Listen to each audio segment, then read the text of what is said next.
Olá!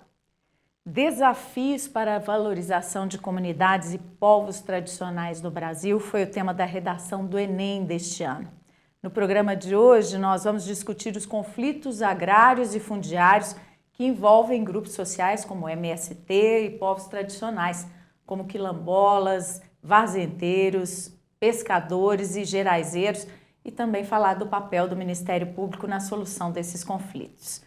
Para participar desse debate, estão aqui o Procurador de Justiça Afonso Henrique de Miranda Teixeira, que é coordenador do Centro de Apoio Operacional das Promotorias de Justiça de Conflitos Agrários do MPMG, e a advogada Maria Tereza Queiroz Carvalho, que é especialista em Direito Civil e Processo Civil, pesquisadora sobre o direito à regularização fundiária de territórios tradicionais, consultora no tema e também foi gestora da extinta Secretaria de Estado de Desenvolvimento Agrário de Minas Gerais. Muito obrigada pela sua presença aqui. Doutor Afonso, muito obrigada por estar aqui de novo com a gente na TV MP. Bom, então eu queria começar perguntando para vocês o que vocês acharam da escolha do tema, né, da redação do Enem deste ano. Doutor Afonso, por favor.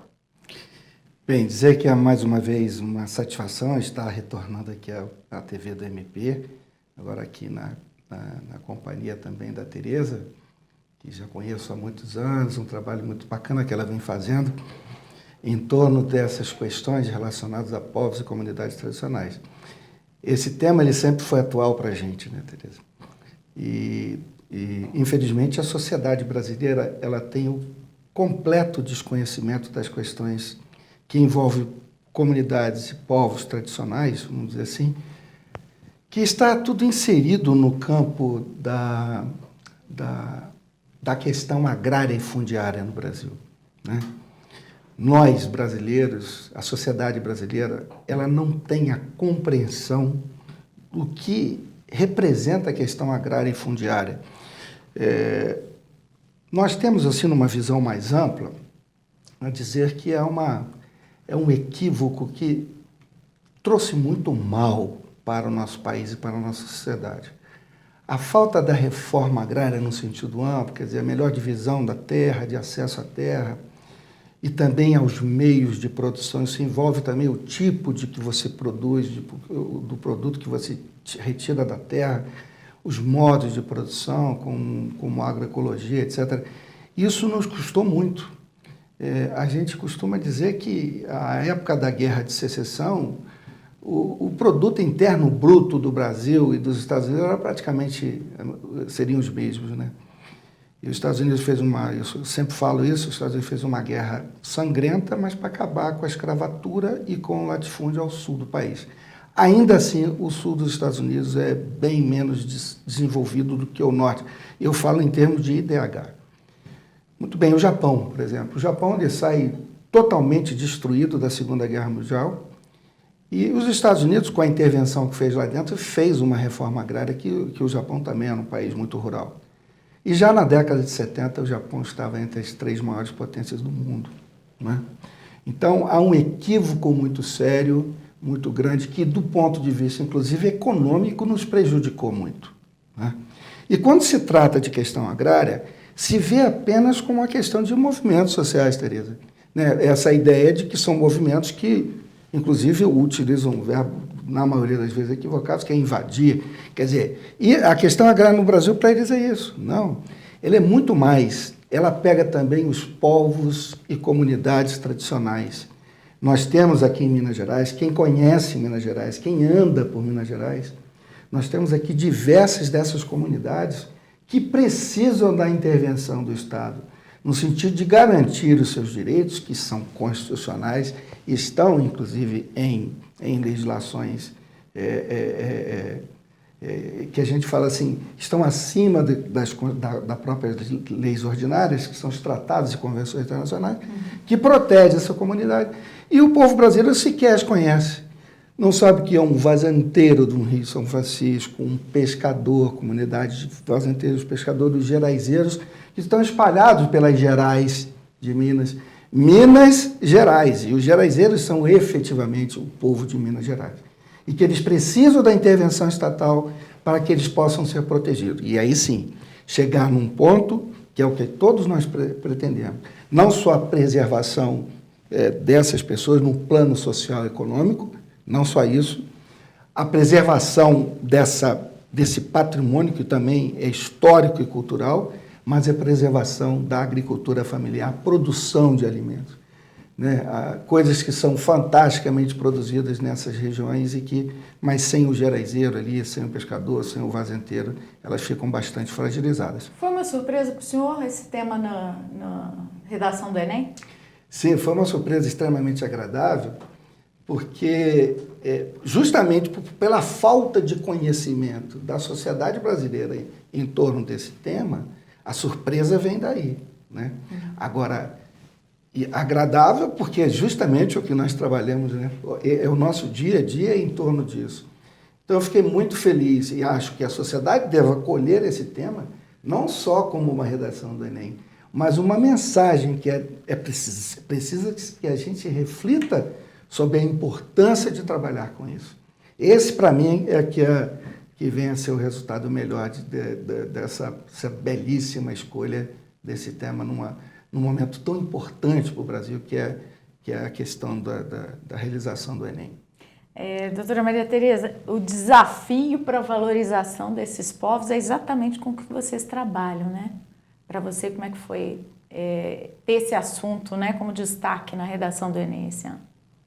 Foi importantíssimo o Enem ter abordado esse tema. A gente tem uma legislação que tem pelo menos 15 anos, né, reconhecendo a existência e os direitos dos povos e comunidades tradicionais, que são grupos sociais que extrapolam as categorias de indígenas e quilombolas, que são aquelas que são mais conhecidas. Então foi uma oportunidade, de fato, para dialogar com a sociedade civil a respeito desse tema, a respeito da existência dessas comunidades e das suas demandas, né? Então a gente recebe isso de uma forma muito afetuosa, inclusive tendo retorno de pessoas que fizeram a redação e que conhecem o nosso trabalho, né, com essas populações tradicionais, porque é uma forma de dar visibilidade a grupos historicamente invisíveis, subalternizados.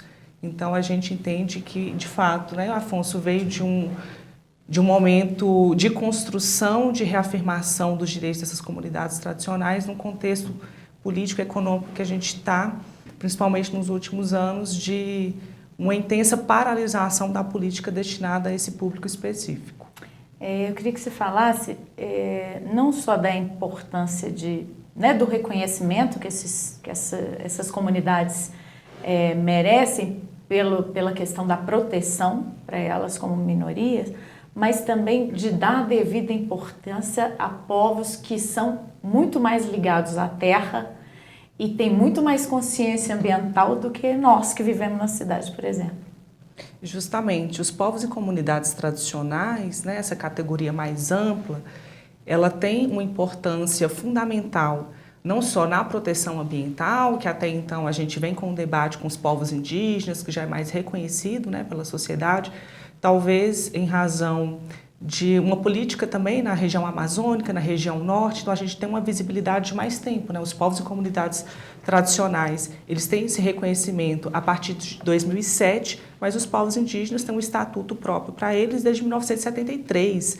Então perceba a diferença temporal que a gente tem, né? De fato é um assunto muito novo, mas são populações tradicionais, grupos sociais que, assim como outros que são conhecidos há mais tempo, também promove essa proteção ambiental. São pessoas que vivem da agricultura familiar, da agricultura de subsistência, que possuem comércios e formas próprias de lidar com esse território.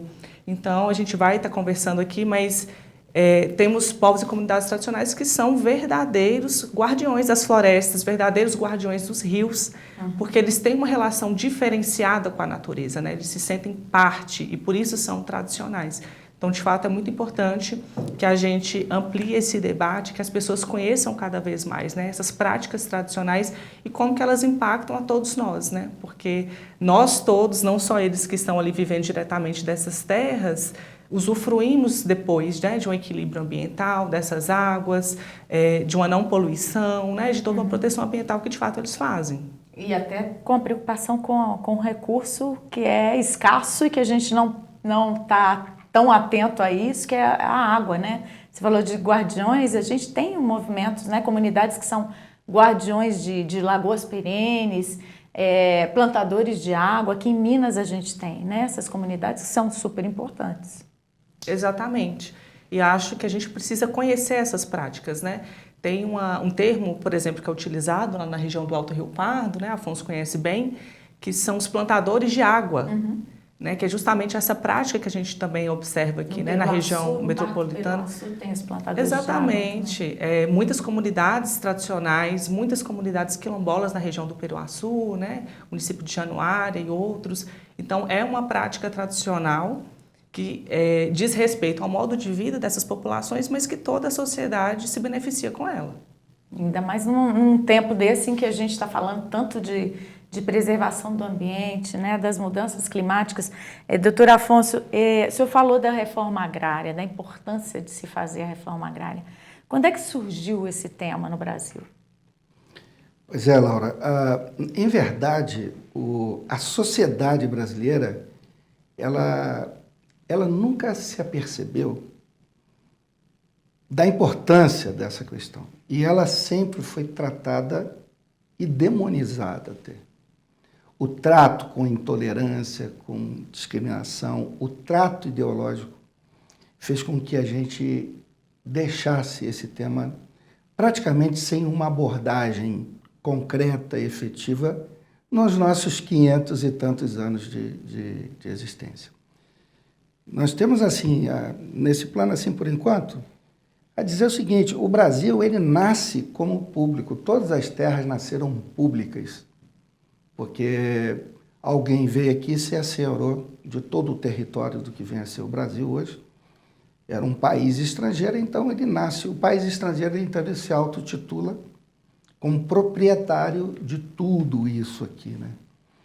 Então ele nasce dessa forma, como na maioria das vezes ocorreu também com outros países que foram colonizados. Só que nós não tivemos, sobretudo, a sabedoria de pegar esse grande território, esse bolo, e fazermos dele uma repartição que fosse fundamental e importante para a própria sociedade. Então ele nasce como público e foi muito mal colonizado. Esse sistema de capitanias hereditárias propiciou esse problema? Sim.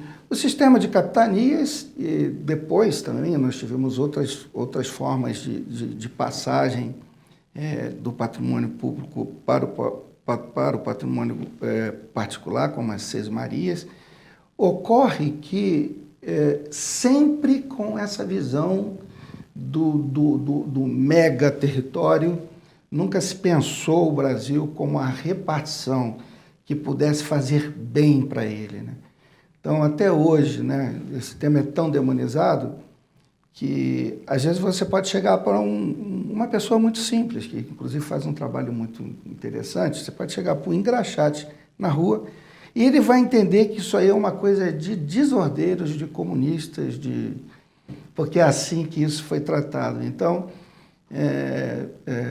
essa falta que nós tivemos historicamente em tratar esse assunto como ele deveria ser tratado, como social e econômico, a reforma agrária tem uma importância social e econômica, e mais de um tempo para cá também com a questão ambiental, né?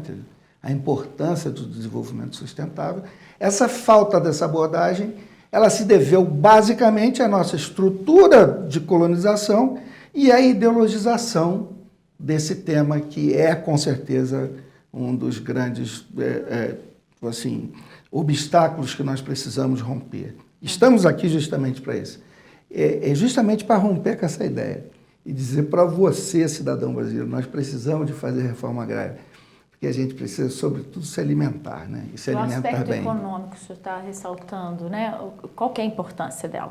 Pois é, você veja bem uma coisa, você tem um território tão imenso como esse território brasileiro, que é praticamente um continente, e economicamente, quantas áreas estão aí sem produzir aquilo que, na verdade, é a grande preocupação do mundo, que é o alimento. Então, você tem território nacional produzindo commodities, que tem a sua importância, né? mas nenhuma política pública voltada, por exemplo, para a agricultura familiar. E a agricultura familiar pressupõe a repartição física do imóvel, não apenas no que tange à propriedade, né? Não que tange à propriedade. A Constituição, se fala muito em Constituição quando se fala em conflitos, a Constituição protege o direito de propriedade, mas também ele diz que essa propriedade deve cumprir uma função social. E essa função social, ela é visualizada, ela é percebida quando você trabalha com a posse do imóvel. O usar e dispor, como é que isso está sendo feito? Então, a reforma agrária, quando ela cria o trabalho, ela dá trabalho, ela proporciona o trabalho, a moradia, tudo direito social previsto na Constituição, né? No artigo 6º. Quando ela diz, inclusive a Constituição diz que tem que cumprir essa função social, que são dispositivos expressos, né?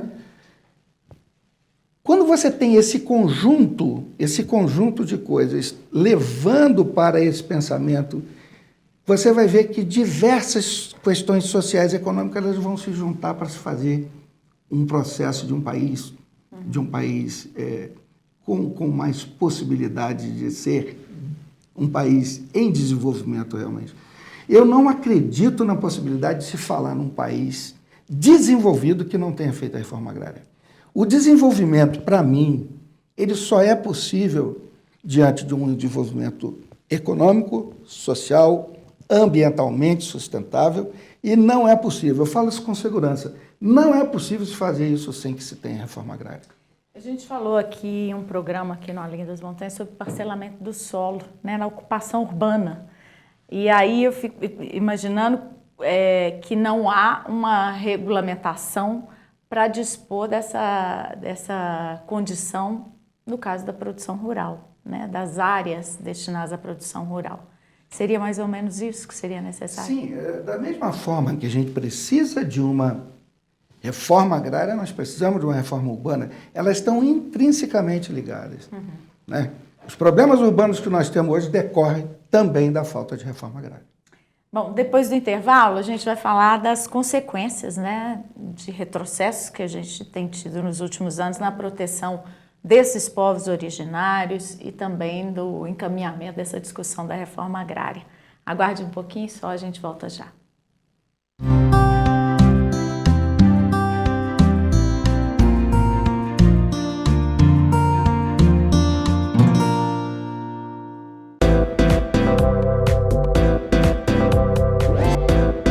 TV MP, em todo lugar, ao seu lado. Realização Ministério Público de Minas Gerais. Siga a gente nas redes sociais e procure por MPMG Oficial. Para mais informações, acesse mpmg.mp.br.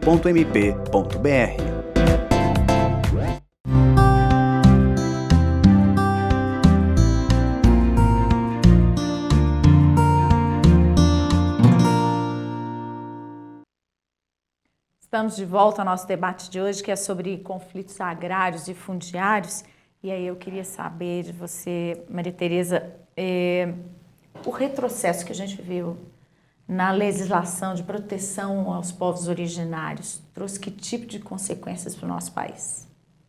Então, acho que é importante começar dizendo que a gente tem um processo bastante interessante de avanço nas normativas jurídicas com relação aos direitos dos povos e comunidades tradicionais, né, os originários, que são especificamente os indígenas, mas também quilombolas e os tradicionais, né, que a gente tem ali no Decreto 6.040 de 2007. Eles passaram a ser reconhecidos como pessoas de direito nessa época?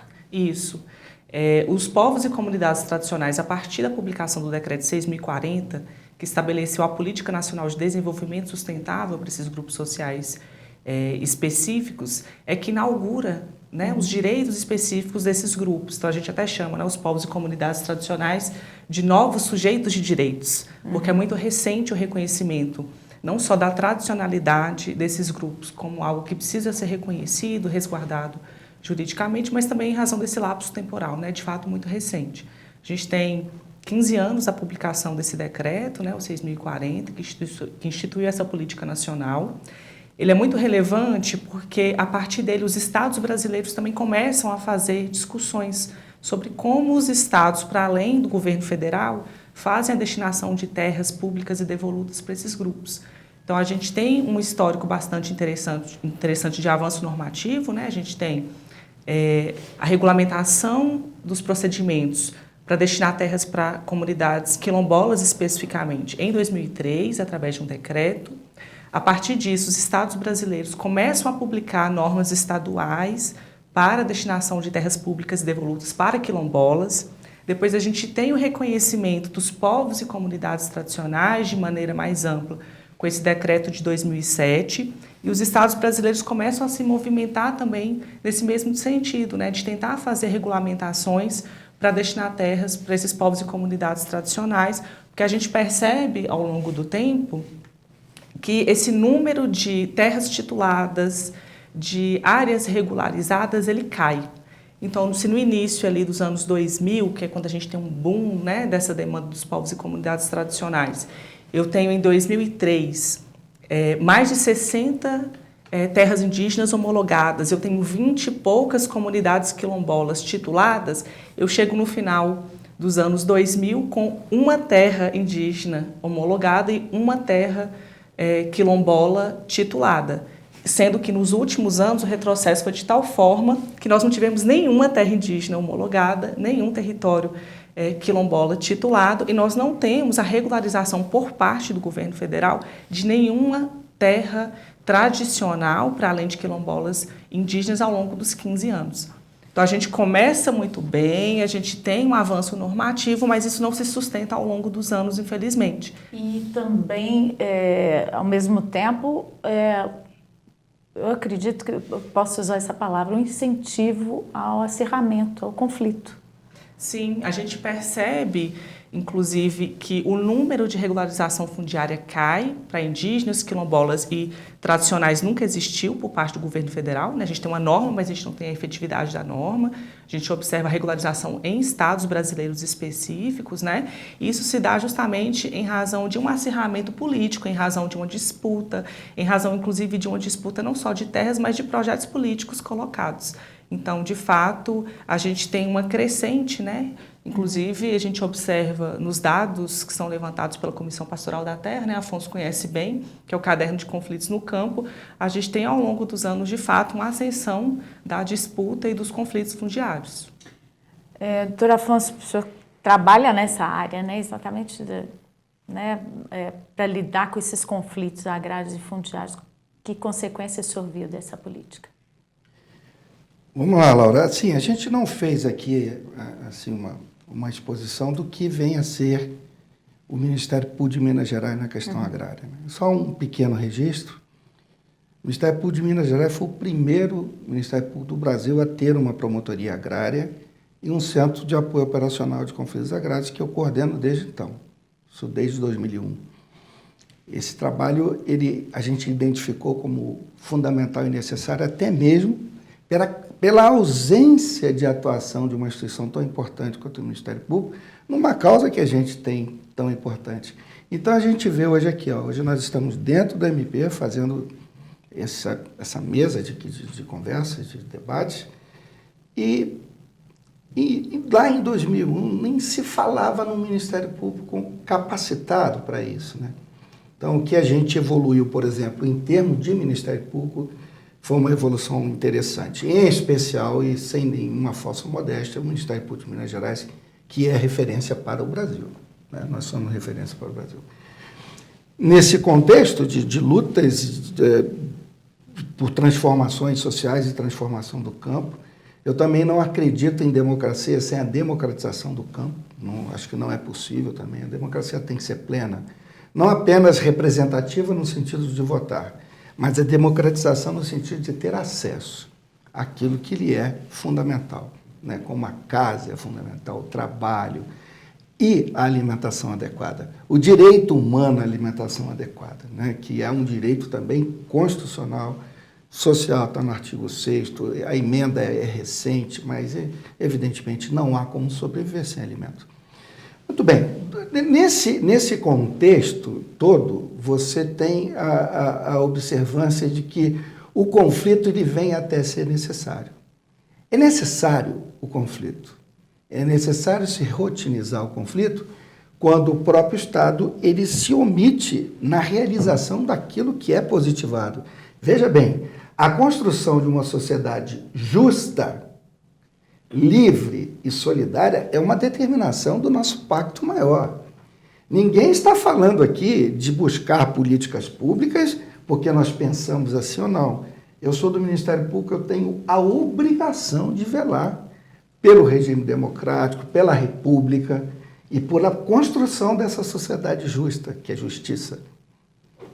Livre, evidentemente, e solidária. Então, esse compartilhamento dos bens que o nosso país tem, e dentre eles a terra, é fundamental. Se a gente fazer esse compartilhamento, nós vamos ter problemas muito sérios, já estamos tendo. Né? Como a gente usa até a palavra, desculpa esse animal tão fantástico trabalhador, mas a burrice, a ignorância, que é a falta de conhecimento, eu posso até dizer, o Brasil tem um problema de ignorância, ele não sabe o que é isso. Ele acha que o agronegócio leva alimento para a mesa dele, não leva. É a agricultura familiar, 70% do que a gente come em qualquer mesa é levada por ali. E muito bem. E o que acontece quando a gente tem uma legislação dessa que é rica, inclusive contratados, além do que a Tereza falou, contratados internacionais? O que a gente tem? A gente tem, Laura, uma boa legislação e não houve, entre aspas, assim, uma caída, um retrocesso legislativo, não.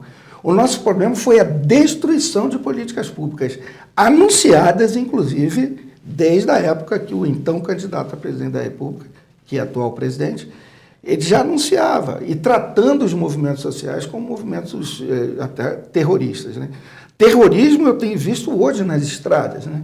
De destruição de automóveis, de caminhões, em nome de alguma coisa que certamente contraria toda a nossa legislação.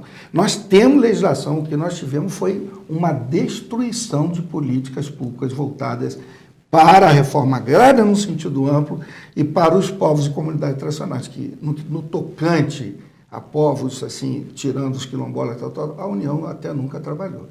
Essa retomada é importantíssima. Mas como você bem começou esse nosso papo, agora esse tema está na moda.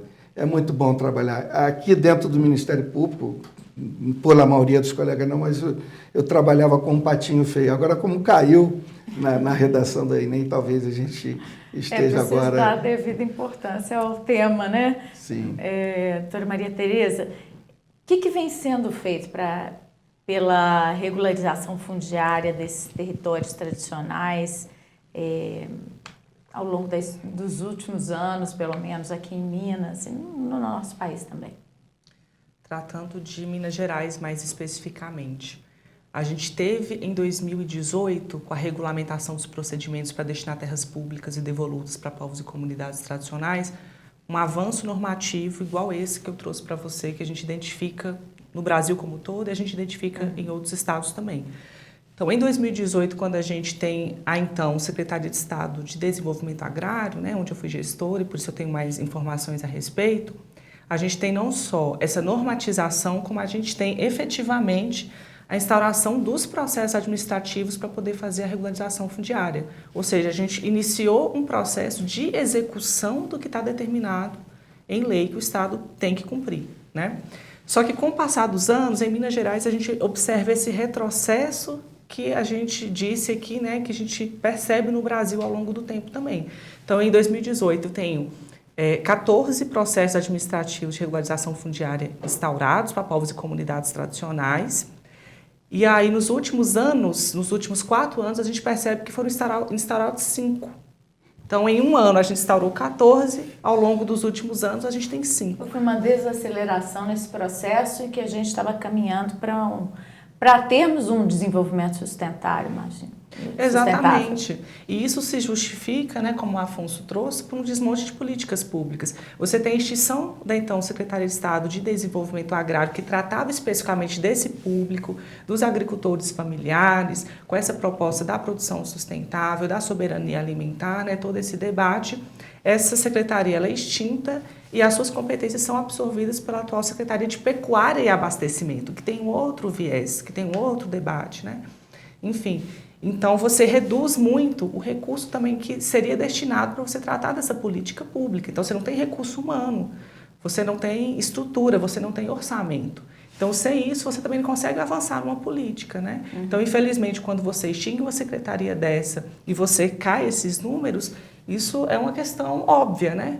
Mas é uma decisão, né, estatal, governamental, em termos de gestão, de atuar dessa maneira. Isso não impede que o Ministério Público continue atuando em defesa desses povos e da regularização fundiária, né? Laura, a Tereza foi precisa, mais uma vez, quando ela aborda essa questão de como isso vem sendo tratado hoje em nível estadual e sempre teve um tratamento muito deficitário em nível federal. Assim, o povo mineiro, ele, como todo o povo brasileiro, a falta de conhecimento e dos próprios governantes sobre o tema, o povo mineiro tudo isso é possível. É possível você ter a produção daquilo que se chama agronegócio. É possível você ter mineração. Agora, também é possível e fundamental trabalhar isso, porque isso vai ter um viés social que é até mesmo que essas pessoas sejam respeitadas no lugar onde sempre existiram, né? Que elas não venham a formar esse exército industrial de reserva nas capitais, com essa completa falta de planejamento urbano, de alinhamento urbano, né? Então, acho que há, pelos próprios governantes, uma falta de conhecimento de que isso tudo é possível sem e se gastando muito pouco. Porque nós temos essas terras para se fazer esse trabalho, que eu acho que é um tema que pode ser abordado aqui um pouco mais à frente, que são as chamadas terras devolutas, as terras do Estado brasileiro, né? Então, nós não temos que passar aqui por gastos. O que são exatamente essas terras devolutas e qual a extensão delas? Pois é, Laura, assim, de uma maneira geral, eu gostaria de falar assim de terras públicas, né? De terras públicas. Assim, como é que você dá acesso a uma pessoa, vamos dizer assim, que se coloca dentro desse contexto rural? Você dá acesso através da Política Nacional de Reforma Agrária, que são as chamadas desapropriações para fins de reforma agrária, que as pessoas acham que reforma agrária é só isso. Aí, com um detalhe, hein? Também tenho certeza que é de conhecimento de pouca gente, que aquele trabalhador rural, que pode ter começado aí no movimento social, que ocupou uma terra e que virou assentamento, ele paga por essa terra. Se fala assim, se dá terra para essas pessoas que invadem, não. Cada trabalhador rural do Programa Nacional de Reforma Agrária paga pelo seu lote, né? Então, a gente tem isso aí, que é um mecanismo da questão de repartição, da questão de inclusão social. Agora, nós temos as terras devolutas federais, que em Minas nós não temos, mas a maioria da Amazônia é devoluta federal. Nós temos os territórios às margens dos rios federais, que são de propriedade da União por determinação da Constituição, que podem ser destinados para isso. E temos as chamadas terras devolutas. Terras devolutas. Esse é um tema que, inclusive, a Tereza trabalhou muito e trabalha com isso, né, no seu dia a dia, na sua pesquisa, no seu estudo. A terra devoluta é aquela terra que é do Estado, mas que ainda não está em nome do Estado. Né?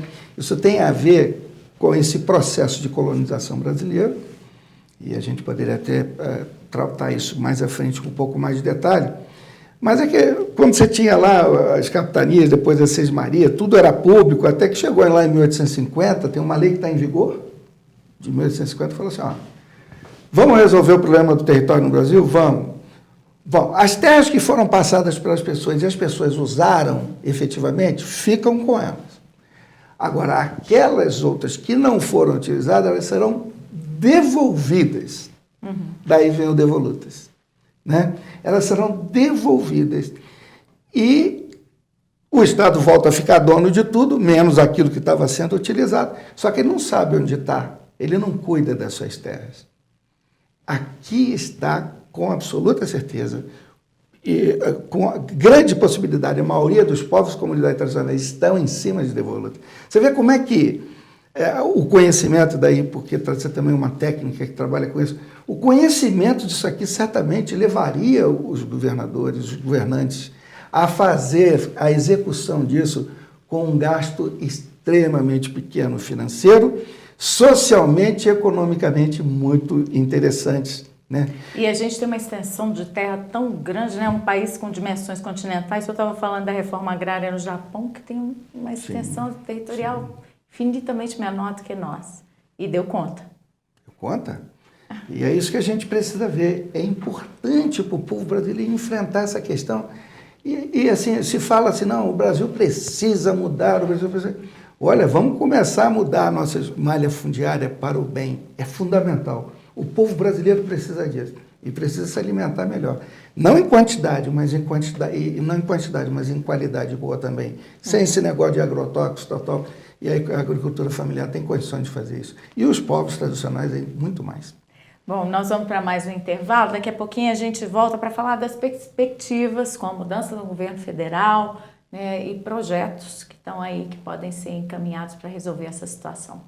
A gente volta já.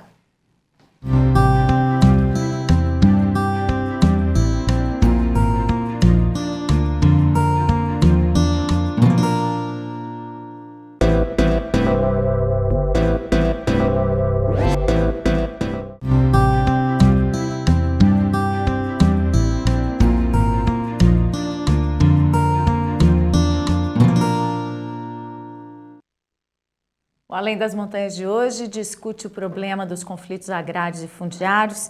E aí eu pergunto para a doutora Maria Tereza, a gente estava falando aqui das terras devolutas, né? A solução para esses conflitos pode vir delas mesmo? Pode vir. Inclusive, Minas Gerais é um estado com muitas terras devolutas. Nós temos, ao longo da nossa história, um projeto político-econômico para Minas Gerais, sobretudo na região do norte de Minas, Alto Rio Pardo, ali divisa do norte de Minas com o Vale do Jequitinhonha, que a gente tem, a partir da década de 70, a criação dos distritos florestais.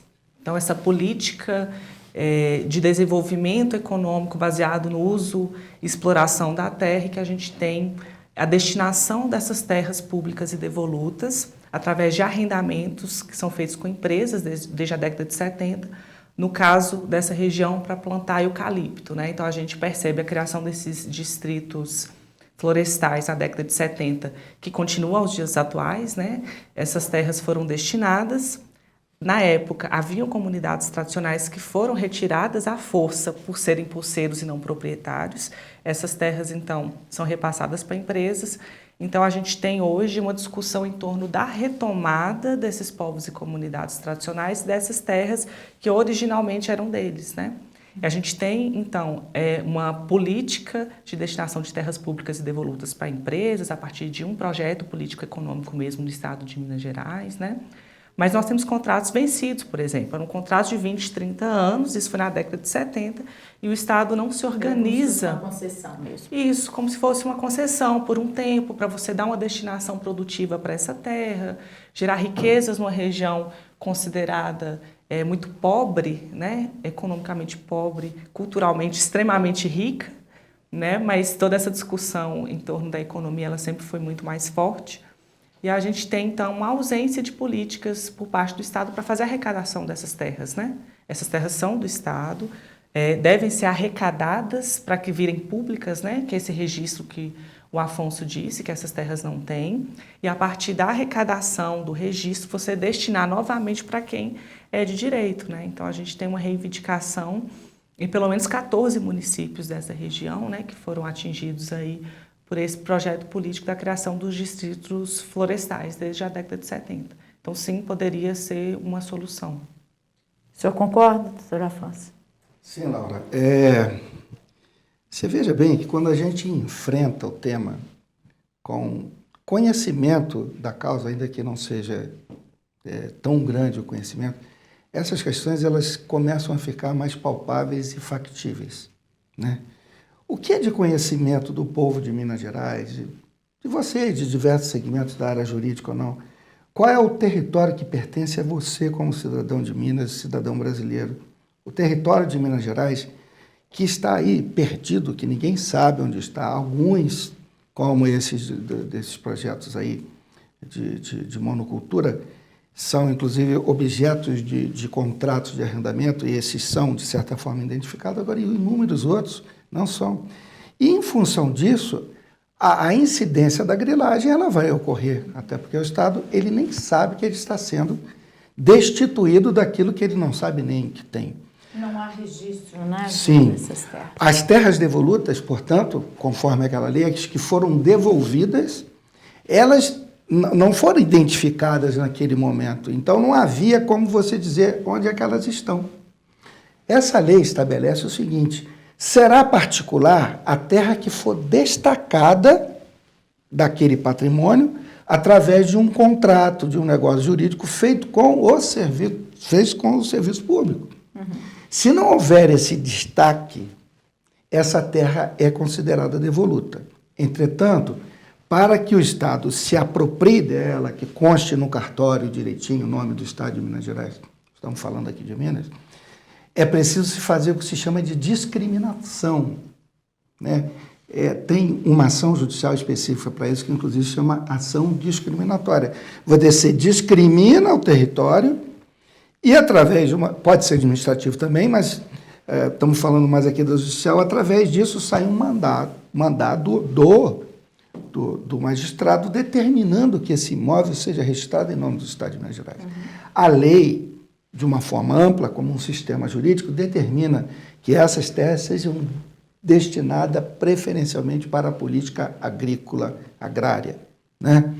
Então, você vê que nós temos condições de fazer essa proteção da comunidade tradicional, de fazer a proteção da agricultura e fomento da agricultura familiar com as terras que são públicas e estaduais.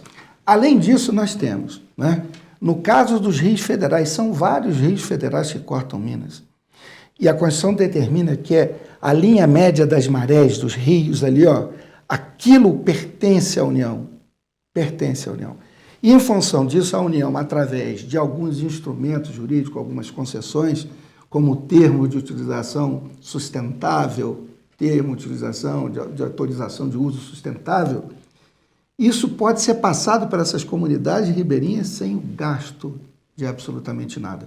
E se ainda temos mata ciliar nessas regiões, é porque os ribeirinhos estão ali. A gente estava falando, né, do trabalho dos plantadores de água, que preservam, né? Porque se você não mantém a mata ciliar, a água vai secar. Então, o que a gente espera, por exemplo, assim, de nós que trabalhamos com essa questão de um novo governo federal? O governo federal ele ficaria com uma parte interessante disso aí, que continua com a desapropriação para fim de reforma agrária, mas como há um custo nisso, se isso seja repensado, a retomada, melhor dizendo, a tomada de terras através de adjudicação, porque nós estamos diante de um devedor da União que tem terras e essa terra poderia vir, em especial, para dar acolhimento ao agricultor familiar que está nessa luta para a reforma agrária, que não chega a ser uma população ou comunidade tradicional. Se essa terra incidir sobre uma população tradicional, que ela também atenda as comunidades tradicionais, portanto, desapropriação, rios federais, nós temos as devolutas no Estado. Nós temos tudo para fazer e impedir que essas terras sejam tragadas por aqueles que não são os seus proprietários e que, em cima dela, venham produzir aquilo que a gente chama de produtividade ilícita. Você tira tudo da terra, arranca o que ela não pode dar. Você mata passarinhos, mata insetos que são fundamentais para a cadeia produtiva, e essa produtividade ilícita é que a gente é contra. Nós não somos contra o agronegócio. O abuso do uso pela ganância, pela riqueza por si só, é o que nós nos antepomos. Nós somos favoráveis a todos os mecanismos de proteção, desde que, evidentemente, se coloque dentro, inclusive da Agenda 2030 da ONU, de desenvolvimento sustentável. A luta por agricultura familiar é totalmente compatível com o desenvolvimento sustentável. É uma das formas de um ODS, que é o Objetivo de Desenvolvimento Sustentável. Acabar com a fome, mas de uma forma sustentável. Esse Isso é que nós procuramos fazer no nosso dia a dia, no nosso trabalho, né, Tereza? Doutora Maria Tereza, o doutor Afonso estava falando dessas empresas que receberam essas terras por concessão, né, ou seja lá, pelo que forem, e que são, inclusive, devedoras, né? Há que se cobrar esse repasse, né, pelo uso dessas terras também, que pode beneficiar esses programas, né? Sim, com relação a esses contratos, né, de arrendamento de terras devolutas, terras públicas, a gente tem várias questões. A questão da cobrança é um ponto, né? Muitas deixaram de pagar o Estado ao longo dos anos por esse uso. Então, quando você arrenda, uma parte desse lucro tem que ir para o Estado. Uhum. E aí muitas empresas deixaram de fazer esse repasse ao longo dos anos. Essa dívida, ela foi judicializada. Então, o Estado de Minas Gerais tem várias ações judiciais cobrando que as empresas que estão, né, nesses arrendamentos, então desde a década de 70, que honrem com a dívida existente, né? Mas, para além dessa questão da dívida em si, a gente tem uma ausência de planejamento por parte do Estado para receber essas terras. Eu conversava com Afonso sobre isso, a gente não tem um planejamento claro, objetivo, direcionado à sociedade civil, que é um direito das pessoas saberem como o Estado opera, numa perspectiva de quando eu vou arrecadar, o que é médio, longo prazo, como eu vou me organizar, porque qual que é a grande questão? O Estado não quer arrecadar porque ele também não sabe como destinar. E quando você não tem um objetivo a cumprir com essa área, acaba que você cria uma expectativa na região onde a área está localizada de possibilidade de invasões de maneira ilícita, né? E aí eu não estou dizendo povos e comunidades tradicionais fazendo retomada de áreas que historicamente eram delas e de onde elas foram expulsas. Eu estou dizendo de pessoas, proprietários, empresários, políticos, né? A gente conhece casos assim na região, que sabendo que a área... Tem mais acesso à informação. Exatamente, né? E tem contato com o Estado, né? Tudo isso, então tem um certo privilégio, acabam fazendo grilagem de terras, acabam chegando um pouquinho para cá, né, a cerca deles. Então, isso é muito comum na região. Então, a gente percebe que, além da questão da cobrança por valores não repassados, né, muitas empresas são devedoras, isso está judicializado há muito tempo, a gente tem uma ausência de planejamento estatal para poder lidar com essa questão também. Você acredita que a mudança do governo federal, ou que o governo de transição já está sinalizando, pode trazer boas notícias para a resolução desses problemas? Eu não tenho uma avaliação tão positiva com relação à transição. Eu tenho feito uma avaliação de que nas pastas onde a gente deveria estar discutindo a questão da regularização fundiária, da reforma agrária, da destinação de terras para povos e comunidades tradicionais, a sinalização que a gente tem a partir da composição da transição de governo é que a gente vai ter uma priorização da produção agrícola familiar, um incentivo à comercialização dos agricultores familiares, um incentivo à soberania alimentar dessas pessoas, mas a regularização fundiária está descolada desse debate. E se você não faz a regularização fundiária, se você não titula os agricultores familiares, as comunidades tradicionais, você cria uma insegurança jurídica muito grande, que é uma insegurança não só jurídica, mas também econômica, é uma insegurança alimentar, porque você precisa de uma segurança para investir tempo e produção nessa terra. Você não colhe, né, planta e colhe no dia seguinte. Você precisa de um tempo para que isso aconteça, né? Então, nesse momento, infelizmente, né, a visão que eu tenho é que tem havido um privilégio no debate em torno da agricultura familiar, que é extremamente importante, mas que isso está descolado da regularização fundiária. Ministério para povos originários, né? Sim, a gente tem a possibilidade, né, tem então um compromisso de criação de um ministério para povos originários, que é apenas indígenas. Então, nesse ministério, a gente não vai tratar de quilombolas, a gente não vai tratar de outros povos e comunidades tradicionais, o que, ao meu ver, é um retrocesso. A gente poderia ter um ministério que tivesse um debate mais amplo, né? E a gente tem uma expectativa, que não está nem no nível de um compromisso, como foi feito com os originários, os indígenas, que é o Ministério de Desenvolvimento Agrário, que já existiu, foi extinto em 2016, quando o Temer assume, né, depois do impeachment da Dilma. E dentro do grupo que foi criado, que há a expectativa de que vire um ministério, a gente não tem o debate da regularização fundiária, só da agricultura familiar. Doutor Afonso, como é que o senhor está enxergando essa mudança? Que perspectivas que temos? Sim, eu compartilho das preocupações da Tereza. Uma coisa a gente pode dizer, no atual governo, nós tínhamos as portas totalmente fechadas. Nada foi feito. Aliás, na nossa visão, houve uma desconstrução do pouco que foi feito pela reforma agrária no Brasil.